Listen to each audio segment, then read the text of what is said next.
hemos preparado un nuevo video de fisiopatología por parte del equipo de enfermería de la Universidad de O'Higgins, el cual consiste en hipertensión arterial, específicamente su fisiopatología, que para las áreas de salud es muy importante, así que mucha atención.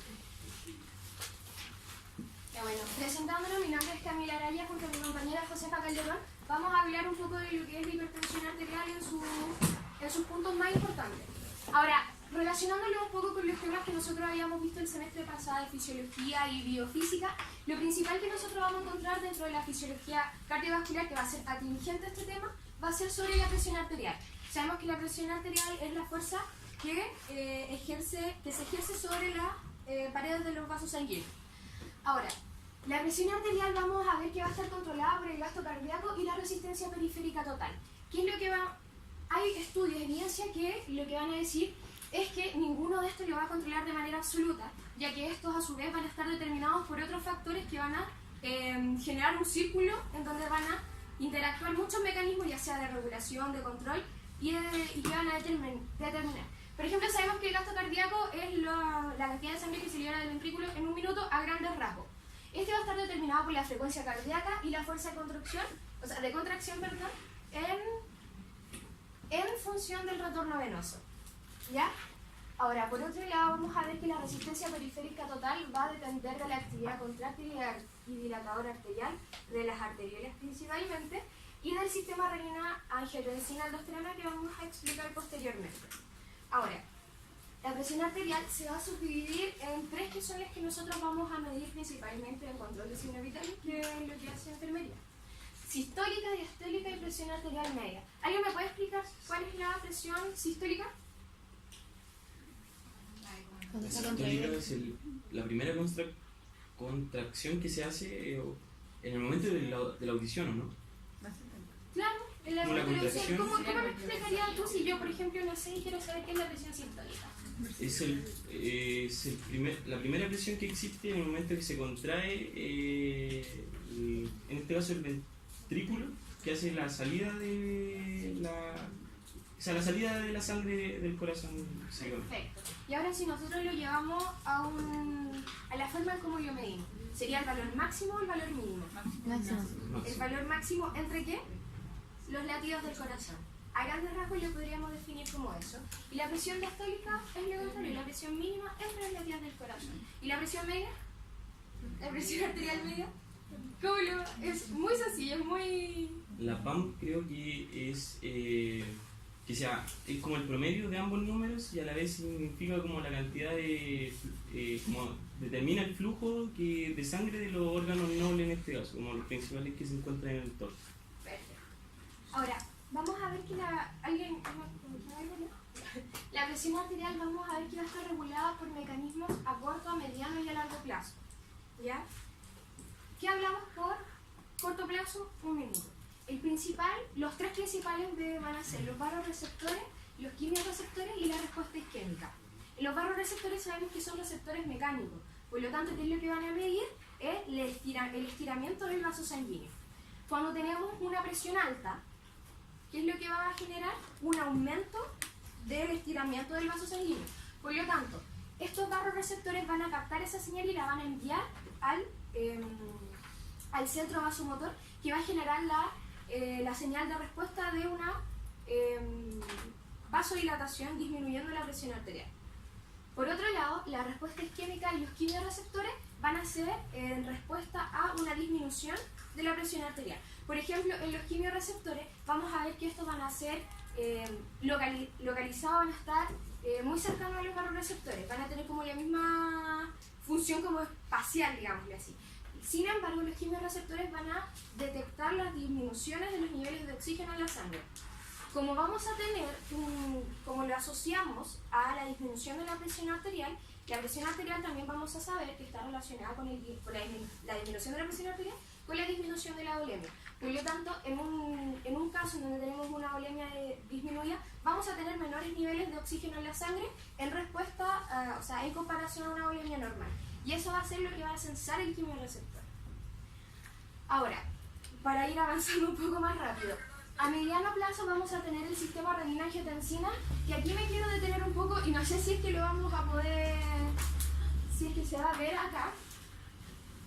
lo principal a grandes rasgos, porque esto ya lo vimos igual un poco en fisiología, vamos a tener que el principal liberador de la renina va a ser el riñón, ¿verdad? El riñón, ¿qué es lo que vamos a tener? Vamos a tener la liberación. ¿Qué es lo que va a liberar la atención? ¿Lo acabo de el riñón? La renina. Perfecto. Vamos a tener una liberación de renina. En este caso específico, lo que vamos a tener es una disminución de la presión arterial.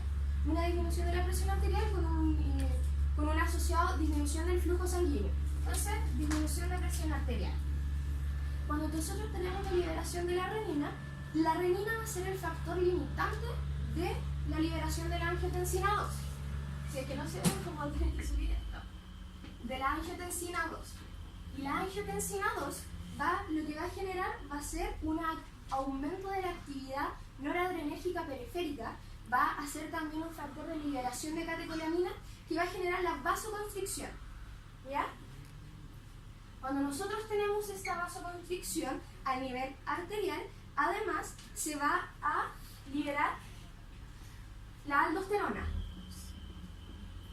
¿verdad? La aldosterona.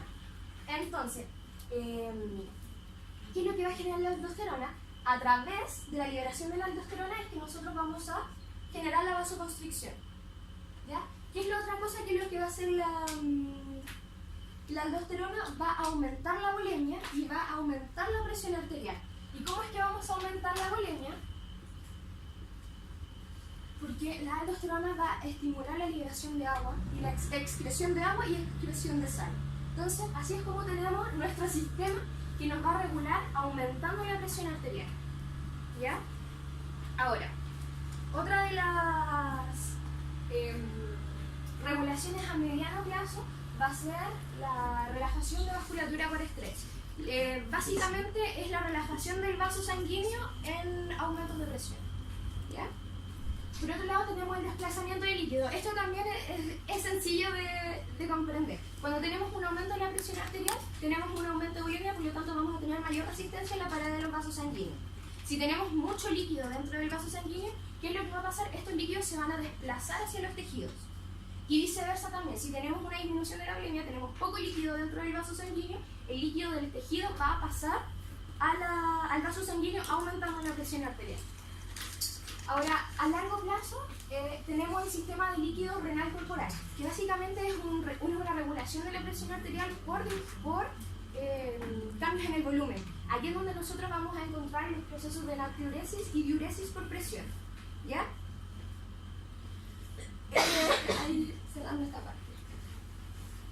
Ahora, en relación a la evolución de un paciente hipertenso y sus complicaciones cardiovasculares, la evolución de la hipertensión arterial está en gran medida determinada por la adopción temprana de esta, ya que puede generar patologías secundarias.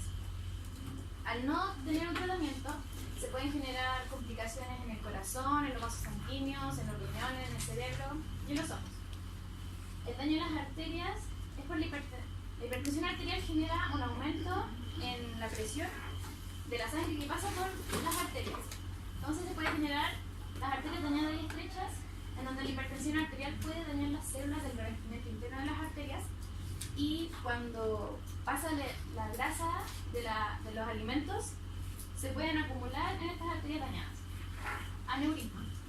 Con el tiempo, la presión constante de la sangre en movimiento en una arteria debilitada puede provocar que la parte se agrande y se forme una perfusión o aneurisma, que puede reventarse y generar una hemorragia interna que pone en riesgo la vida. También están los daños al corazón, como la enfermedad de las arterias coronarias, que esta enfermedad afecta a las arterias que suministran sangre a los músculos del corazón. El estrechamiento de las arterias no permite que la sangre fluya libremente a través de las arterias, lo que puede producir un ataque cardíaco o arritmias. La dilatación del ventrículo izquierdo en la hipertensión arterial obliga al corazón a trabajar más de lo necesario para bombear sangre al resto del cuerpo, lo que hace que el ventrículo izquierdo se engrose y endurezca, lo que se conoce como hipertrofia ventricular izquierda. Y eso hace como que se reduzca como que se limite la capacidad del ventrículo para bombear sangre al resto del corazón, del cuerpo. Y aquí se aumenta el riesgo de sufrir un ataque cardíaco, insuficiencia cardíaca o muerte cardíaca súbita. La insuficiencia cardíaca. Con el tiempo, la presión en el corazón provoca que la hipertensión arterial debilite los músculos cardíacos y hace que funcione de manera menos eficiente, por lo que se podría desgastar y fallar. Y ahora el remodelamiento cardíaco o hipertrofia del músculo cardíaco. El remodelamiento cardíaco es un conjunto de respuestas celulares cardíacas que se desarrollan lenta y progresivamente ante prácticamente cualquier daño del corazón. Lleva cambios en el tamaño, en la forma y el funcionamiento del corazón hasta debilitarlo y degenerarlo. Se produce por una poscarga elevada y en la hipertensión arterial el remodelamiento cardíaco se genera gracias a un aumento en el espesor de la pared, que este aumento en el espesor normaliza el estrés parietal, por lo que se podría decir que es una adaptación del músculo cardíaco ante esta mayor carga sistólica, que puede progresar y llevar a como un grado de deformación anatómica, a fibrosis intersticial y a una incidencia apoptosis y isquemia. Este aumento del espesor de la pared vascular es generado gracias a diversos cambios fisiológicos y patológicos que generan un aumento en el tamaño de los cardiomiocitos que crecen en largo y ancho, pero no en número, lo que da lugar a la hipertrofia cardíaca. Aquí la hipertrofia cardíaca se asocia a una disminución en la reserva coronaria y a una mayor predisposición de tener un infarto agudo de miocardio y una muerte súbita. En hipertensos se pronostica la presencia de arritmias ventriculares. Y ahí se ven las desventajas mecánicas de la remodelación, como lo son el aumento del estrés de la pared, la disminución de la reserva coronaria, que puede inducir isquemias, la insuficiencia mitral y dilatación con un aumento progresivo. Ya, ahora vamos a relacionar los signos y los síntomas con la fisiopatología de la hipertensión. Lo primero que es importante que todos sepamos es que la hipertensión comienza como una enfermedad asintomática. Por lo general no vamos a tener síntomas en las primeras fases de la hipertensión.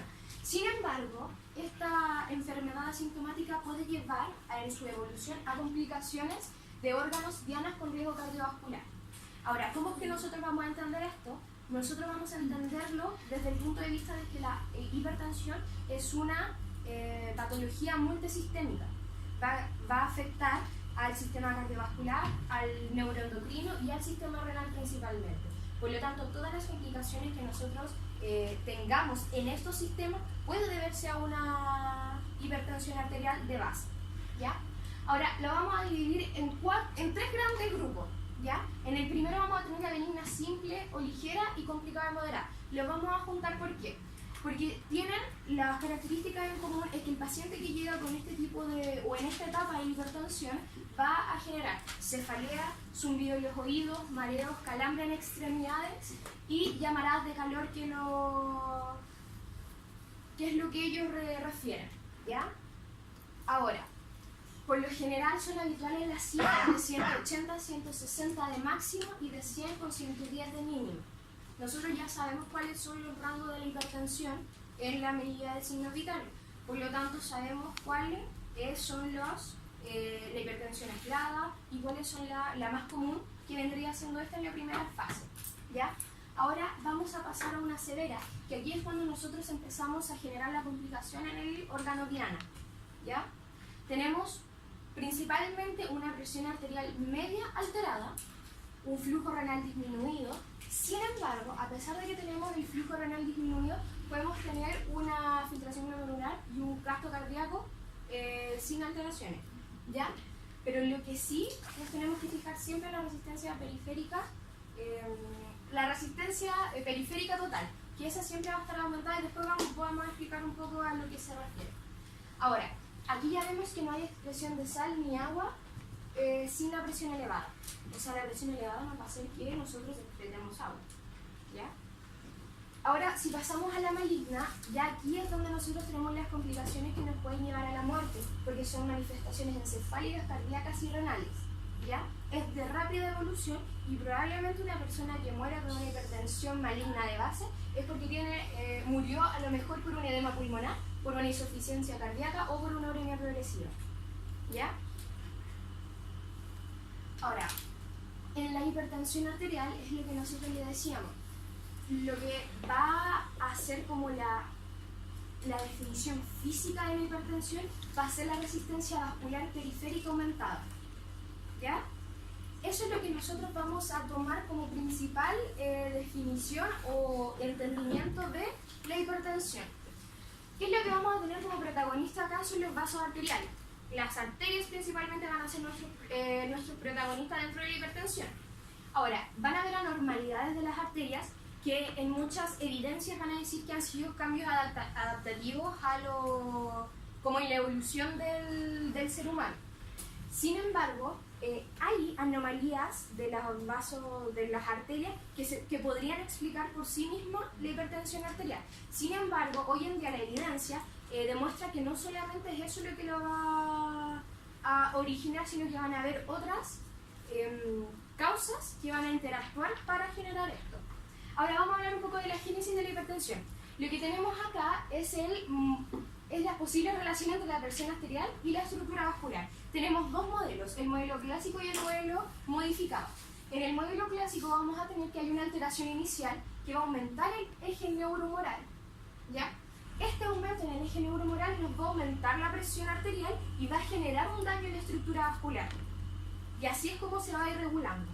Sin embargo, con todas estas modificaciones que yo les dije que se han ido encontrando en la evidencia, vamos a tener un modelo modificado, en donde el daño en la estructura no va a estar solamente dada por el aumento de la presión arterial, sino que vamos a tener lo mismo, una alteración inicial que va a aumentar el eje neuromoral y va a ver que la estructura va a estar alterada por la presión arterial y principalmente por la resistencia que nosotros habíamos visto al principio. Ahora, convenientemente llegamos a una paradoja en donde esta resistencia vascular y el daño a la arteria va a ser causa y consecuencia de la hipertensión. Y esa es la vuelta que nosotros queríamos darle. Ahí tenemos la bibliografía. Ya. Muchas gracias por su atención. Quiero saber si alguien tiene alguna duda, algo no le quedó claro. Quisiera que repasáramos alguna parte del Power. Lo anterior. Ya, perfecto. ¿Qué parte te perdí? Ya. Los cambios vasculares secundarios a la hipertensión. ¿Ya? Tengamos como cambio vascular lo que hablaba mi compañera del remodelamiento endotelial, etc. Lo que te va a definir la hipertensión físicamente va a ser la resistencia vascular periférica aumentada. O sea, la resistencia vascular del resto de tu cuerpo que va a estar aumentada. ¿Qué es lo que te va a decir? Antes teníamos la explicación de que el aumento de la presión arterial te iba a afectar la estructura vascular. Así, era directo, presión arterial con estructura. Ahora lo que dice es que la estructura no solamente va a estar alterada por este aumento de la presión arterial, sino que van a haber otros factores que van a incidir en el daño en la estructura vascular. Acuérdate que la hipertensión es una enfermedad multisistémica, ¿ya? Ahora, esto es lo que nosotros hablamos de la génesis de la hipertensión. Y lo que te decía era que las anormalidades intrínsecas, las anormalidades propias de la arteria, lo que explican es que ha sido como un cambio evolutivo, que es una adaptación a los cambios durante la evolución del humano. Por lo tanto, las anormalidades podrían explicar por sí mismas un aumento de presión. Eso es lo que se planteaba. A lo que llegamos a la conclusión de que una anormalidad puede ser la causa o la consecuencia de la hipertensión arterial. ¿Me quedó más claro? Sí. ¿Nadie más tiene alguna otra duda? ¿No? Perfecto. Adiós.